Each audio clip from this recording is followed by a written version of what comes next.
Hello' everyone, সেইদিনা বাহঁতৰ ঘৰত ৰাতি মোৰ লগত কি ঘটনা ঘটিল নহয় আপোনালোকেতো গম পোৱা নাই। আহকচোন তেতিয়াহ'লে ভিডিঅ'টো শেষলৈ গোটেই ঘটনাটো লাইভ দেখুৱাই আছোঁ। এইফালে এই আকৌ অহাৰ পৰা শান্তি দিয়া নাই, অহাৰ পৰা মানে যুদ্ধ কৰি আছে। দেখিছেনে, বিচনাখন শান্তিত পাৰিব দিয়া নাই। চাওকচোন, নাচিয়ে থাকে কেৱল। ৰাতি হৈছে হা, এই ৰাতি শুবৰ পৰত তাই আইনাৰ সন্মুখত নাচি আছে। লাইটটো অফ কৰি দিওঁ বহুত ৰাতি হৈছে, সোনকাল শুব লাগে।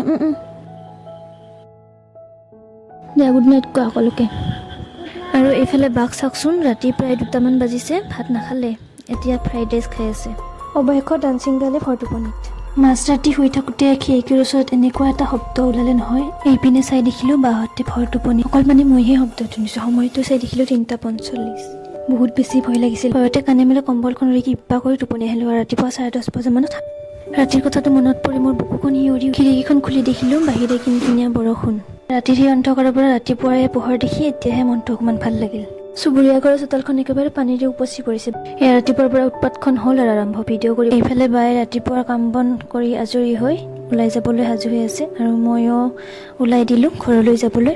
চাহ পানী খালোঁ, এতিয়া যামগৈ আৰু। ভিনদেউ ৰাতিপুৱাতে ওলাই গৈছে, বা ঘৰত কোনো নাই, গতিকে বায়ে দৰ্জা চৰ্জা ভালকৈ মাৰি ল'লে। এতিয়া আমি তিনিওজনী একেলগে যামগৈ। স্কুটিখন তলত নমাইলেও ৰ'ব, ৰাতি ওপৰত তুলি ৰাতি যে চোৰে লৈ নগ'ল ৰক্ষা আৰু।